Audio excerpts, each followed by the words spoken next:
And welcome to the Core Connection. I'm Mira Rubin here with you on Enlightened World Network. And I've been away for a little bit and I'm back.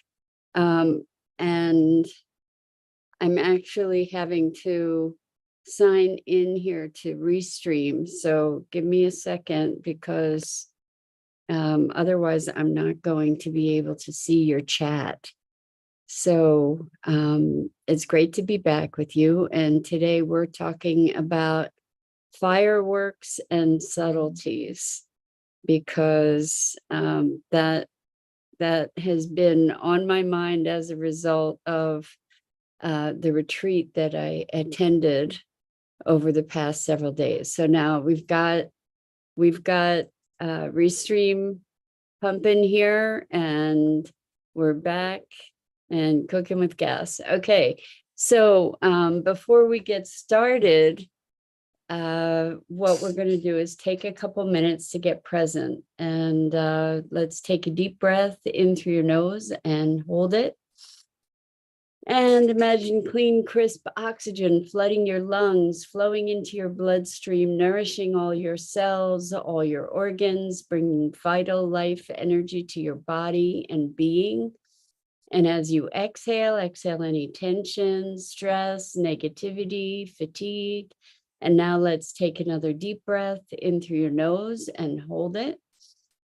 And this time, imagine brilliant, bright light lighting you up from the inside out, illuminating, electrifying, and energizing all your molecules, all your electrons, creating a brilliant beam of light and energy from your heart out into the world.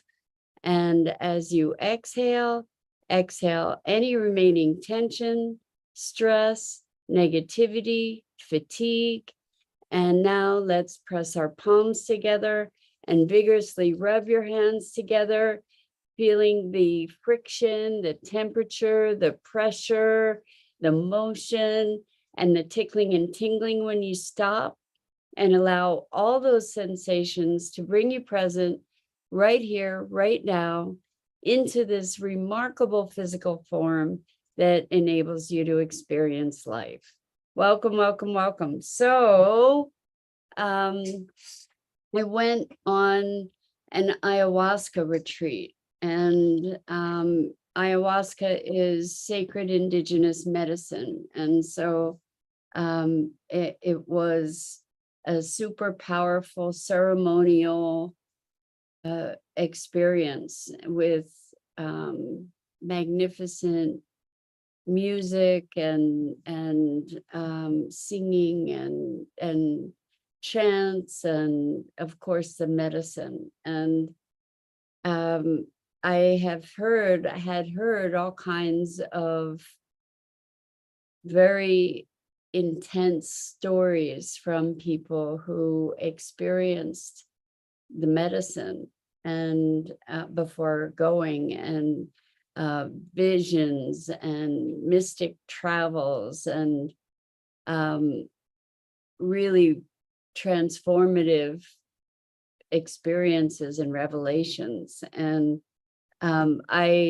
good morning, Rosalind. Welcome. So good to have you here with us this morning. Rosalind says, welcome back. Thank you. Thank you. So I'm talking about fireworks and subtleties. So it was my first experience with the medicine, with Mama Ayahuasca. And for me, it was a very physical experience. I was aware of physical sensations. I didn't have any visions. I didn't have any aha type revelations. I didn't have any kind of fireworks, so to speak.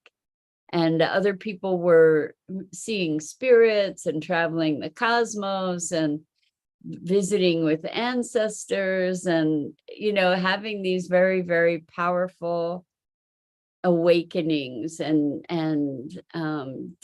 fear and shame and clearing, finding, connecting with love. And for me, I had none of that. I had physical sensations and experience of the medicine. And so it was easy for me to say, I got nothing.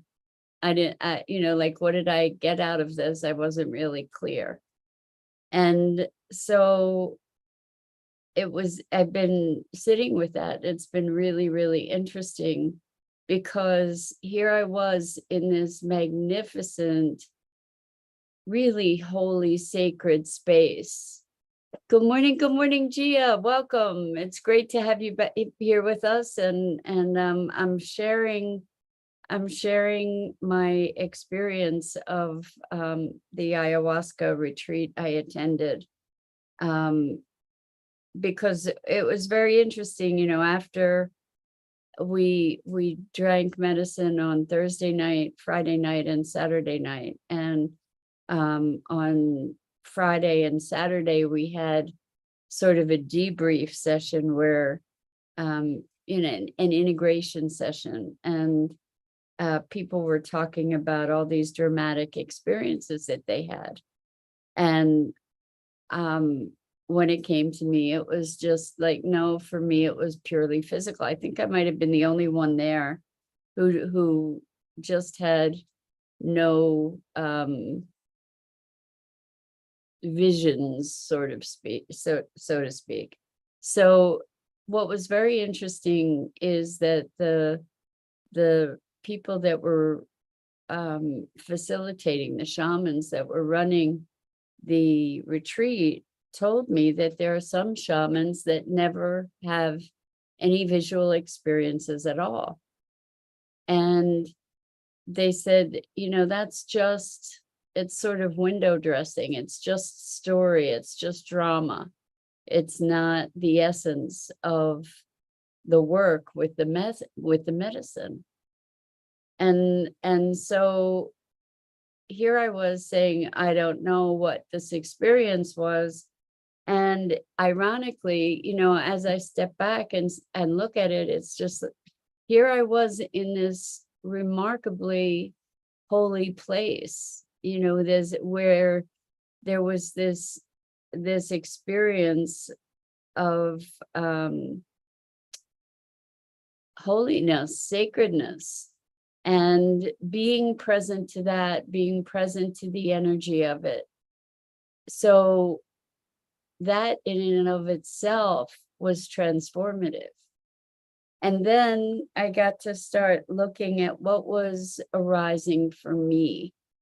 And I had to look deeper, right? I had to look, because there wasn't something that was obvious. There was nothing that was in my face as to what I received and what was available to me in terms of learning.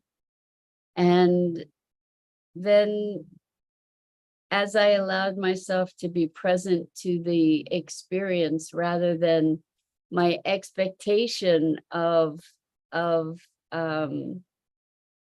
the fireworks, essentially, I was able to deepen into what was coming up for me, which was allowing myself to leave my past behind, to not be identifying with my past in bringing it into this particular moment. And I don't know if how best to describe what that is exactly, but to have moved into a place of new presence, new integration, a new passage that is free of the history, of the burden of the history. So Gia says, so interesting Mira, Rubin, bring it on. I want to hear this. That's very sweet, Gia. Thank you. So, I mean, it's very, very interesting to be feeling into what's different rather than to have all these stories, or without having a narrative that was obvious and presented to me. It was a matter of, okay, so what is available to me here? What is different? And there was a sense of stepping into deeper ownership of my being, of my purpose, to get to, I really don't have words for it other than to say that, you know, perhaps there's a place where we get to in life where we can step more fully into being who we came here to be, that we're at a place where now that thing gets expressed now, rather than moving into that becoming. And we're always becoming, we're always growing, not to dismiss that, but to come to a place where it's now a different focus. It's now more of a focus of expression in the world, fulfillment of that intention. You know, first you're arriving at that place of capacity or capability, and then there's the expression and the service in that space where it's not where you're able to let go. It's kind of like letting go of the training wheels, maybe, you know, in its way. So Gia says, as much as I know you healed yourself in so many ways and you are spiritual already, so you could only move ahead from there. You are beautifully placed. Gia, thank you for that. Thank you so much. I deeply appreciate that. I think, you know, I think they were talking about stepping into sort of sage wisdom, sage space, and to be holding that space is a different, it's a different it's a different frequency, shall I say, to be stepping into being, to allow oneself to be the elder, you know, to be stepping into being an elder, you know, holding that space, not of unimpeachable wisdom, nothing like that, but to be holding that accountability, maybe, for guidance or guiding others, or, you know, being in that role of an elder, holding, being a wisdom keeper. And it's interesting. I mean, it's a little, so Rosalind says, like a minister, maybe, you know, to be willing to hold the responsibility for carrying that torch, or a light, perhaps. It's still emerging, but the point for today really is that we can often in our lives, we want the fireworks, you know, we want to hear wisdom from our spirit guides. We want the fanfare, and I don't know about you, whether that's something that you want or not, but, you know, that's something that has always been a draw to me, or I always looked for the traveling the universe kind of experience, you know? So Rosalind says, or an administrator to facilitate learning. I love it. Thank you. So I think it's easy to believe that without the fireworks, that we're not getting what we came for, or that we're not having an experience, because it's the fireworks that make us notice the experience.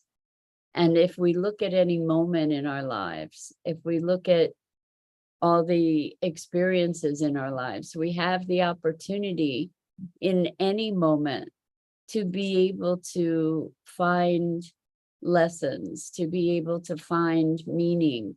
We don't have to have the fireworks and the drama and the extreme experiences in order to receive awakening or a lesson. And so if we take the time in our daily lives to be looking at the simple things, to actually look, to deepen into our experience, there's a wealth of richness available to us in that experience that can be quite profound and enriching. So Rosalind says, my meditation practice is different. It's not always deep or out of body. Sometimes it's just being still. Exactly. And maybe noticing what it takes to be still. Maybe noticing that your body is calming. Noticing the subtleties. So the question is, what does it take? What does it take for us to notice the subtleties that life presents us? And it's almost like, do we need to get a kick in the head? Do we need to get clobbered in order to get a lesson? So this is actually really, really funny. It was sort of like a little bit of a dorm type setting that we were staying, where we were staying. And so I was sharing a room with another person, and there was a bunk bed in there. There were two separate beds, and there was a bunk bed. And I always wanted a bunk bed as a kid. So I was like, oh, I'll go on the bunk bed. And we were told to get on the bottom bunk of the bunk bed because, you know, after the medicine, climbing up to the top of a bunk bed wouldn't have been such a great idea. So anyway, I went over to check out the bunk bed, and I walked over and bent over and smacked my head on this big wood bunk bed frame. And I was like, oh, wow, that was painful. And so I'm not, you know, maybe I'm gonna just stay away from this bunk bed. And then I went, I don't know what the second situation was, but I went back over to the bunk bed for some reason, banged my head again on the bunk bed. And then my roommate came, and I was helping her put her suitcase on the bottom bunk of the bunk bed. I picked up her suitcase and just sort of went to throw it, you know, to leverage it over onto the bed, and cracked my head on the bunk bed. You could hear my teeth rattle. And I it was the funniest thing, because here it wasn't once, it wasn't twice, it was 3 times that I banged my head on this bunk bed. And the third time, you could hear the echo, you know, like it rattled my brains. In fact, I still have a lump on my head from banging it on the bunk bed. And then, and then I said, oh, I hate that thing. And I just cracked up because here, you know, I had 3 incidences that I had to have before I got it through my thick head, literally, that, you know, I had to pay attention to where my head was in relation to this bunk bed. And we were hysterical. We were hysterical because here, this bunk bed did nothing. I'm saying, I hate this thing. And it just made it so clear about how we project, right? Like the bunk bed didn't, it was immovable, right? And here I went over to the bunk bed and I hit my head on this immovable thing, not once, not twice, but 3 times. And then I hated the bunk bed because I went and banged my head on it. And it was so funny to me that that's how we operate in life, right? That we create these circumstances and then we react to the circumstances and project onto the externalities, the things in life, you know, like this immovable bed that did nothing, that I'm banging my head against, literally, and then I'm hating it. It was just the funniest thing. We were laughing hysterically and almost wet ourselves. We were laughing so hard. So Rosalind says, to notice subtleties while it's happening, does it require contrast? That's a really good question. That's a really good question.